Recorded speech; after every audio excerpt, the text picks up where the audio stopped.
Sleepy Joe taking another nosedive in the polls, and Kamala's getting way too close for comfort with Drew Barrymore. Things are going off the rails at the White House again. Joe Biden was riding pretty high after being the toast of the town in Washington at the White House Correspondents' Dinner on Saturday, where the event's comedian called him decent. And Joe got to give the left-wing press their marching orders. Listen. I'm sincerely not asking of you to take sides, but asking you to rise up to the seriousness of the moment. Every single one of us has a role to play, a serious role to play, in making sure democracy endures, American democracy. I have my role, but in all due respect, so do you. Then he woke up Sunday morning and got smacked with a hard dose of reality from left-wing CNN of all places. Their brand new survey shows Trump taking his biggest lead yet ever over Joe Biden. And it also says that most Americans find President Biden's term to be a total failure.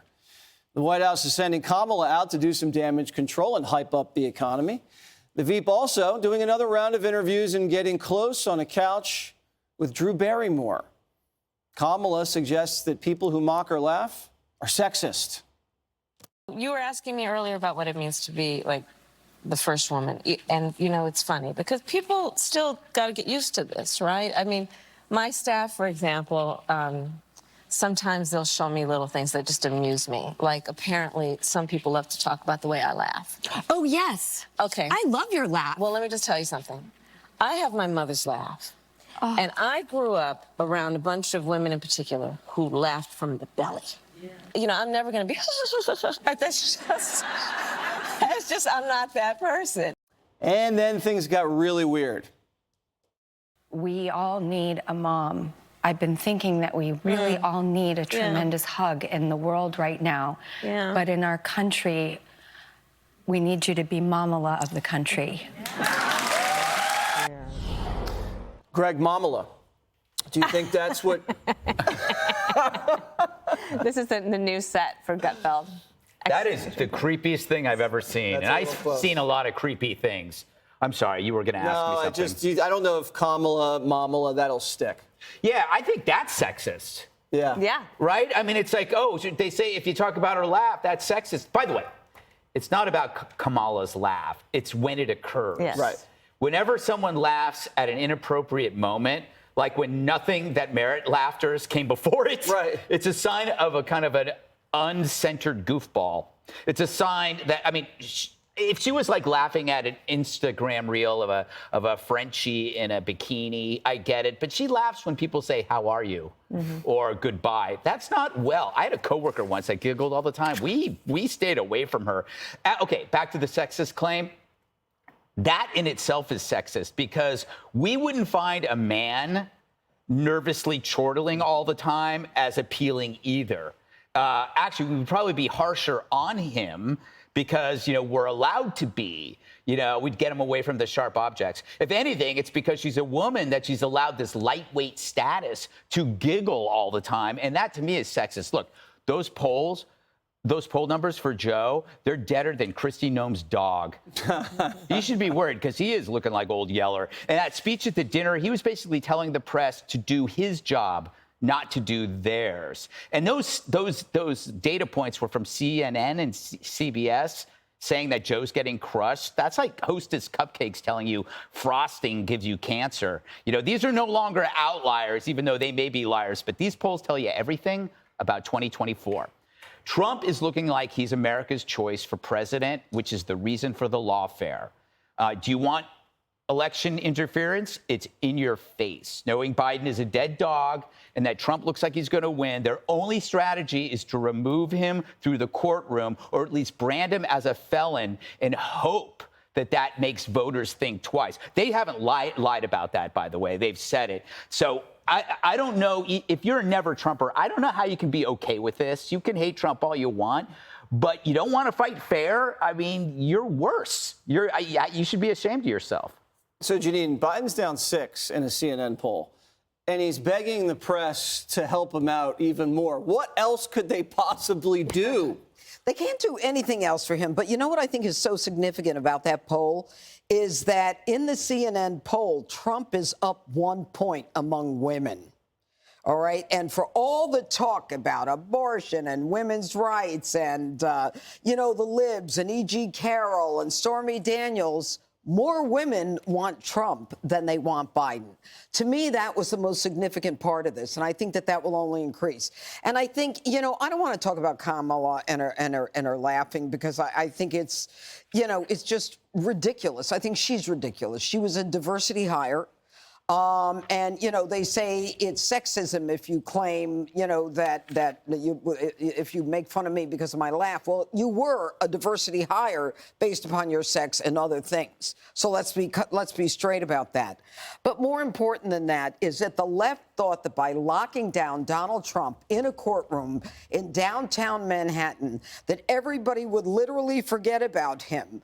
But the truth is, what he's done both before and after the trial, whether it's in Harlem or Midtown Manhattan or just having a quick presser, I think Americans are seeing not so much a guy who's being, you know, targeted by the left, but a man who can withstand pressure. He knows how to survive. He knows how to fight for America no matter what it takes. And that woman and that old guy, meaning Joe Biden, they just can't do anything else to him.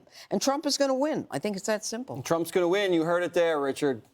Listen, I'm not a psychic or a tarot card reader, so I don't know who's going to win. I think that's up to the American people. I do think this. If you rewind the clock and you take us back to 2016, those polls would have had Hillary Clinton up by 6 or 7 points, and she lost. So I think it's important to remember that polls are snapshots in time. And at this moment, it's probably likely that Trump's ahead, because if you look at our news coverage overall of last week and the week before that, we were covering Donald Trump and the Trump trials, no matter what channel you were watching. With that being said, I think you've heard a lot of folks over this week say, you know, this trial is benefiting Trump. I think where it is because the media consistently talks about him. But where it's hurting him is that he's not able to fundraise. He's not able to be on the campaign trail. He's not able to lay out how he wants to fix many of the issues affecting the American people. And a recent Harvard IOC poll found that the top issues for young voters aged 30 to 18 was housing, healthcare, gun violence, and inflation. Four big issues where we haven't heard a very, very clear message on what exactly Trump wants to do to fix it. Don't get me wrong, I think we need to have a sharper message from the sitting president on what that needs to be, but at least he has policy positions to point to on what I'm trying to do on gun violence. Here's what I'm trying to do on housing. Here's what I'm doing on healthcare to ensure that women have access to reproductive health. And with that being said, I was at the dinner last night, and one of the jokes talking about Kamala Harris that was actually very funny, or Saturday night, was, you know, at least the current president has the endorsement of his vice president. Donald Trump does not have the endorsement of his vice president. That was one of the better lines. Dana, you don't go to those dinners too much anymore. I haven't been. I went many years in a row, and now I think it's other people's turn to get to go to the dinner. No, I didn't go. I heard it wasn't great, though. I mean, great to see everybody, but the comedian wasn't very funny, and that's usually how it is. It's frustrating to me always, because it's supposed to also focus on these young people who are getting scholarships, and nobody ever listens to that portion of the program, and it drives me crazy. One of the things they did is they said, we have to figure out a way to get Kamala Harris out there to help us with these economic numbers, and it is Small Business Week. So they came up with the Economic Opportunity Tour, and she's going to go out there and do interviews with Drew Barrymore. All right. Now, is that going to help her with the women's vote? Maybe they think that, but I think that the issue is that women are going to the grocery store every day. They're the ones trying to figure out how to make ends meet. There are more women now making more than men in the households. So women are very well aware of how bad the economy is. And this week alone, this is what Biden is doing during Small Business Week. That's what they call it.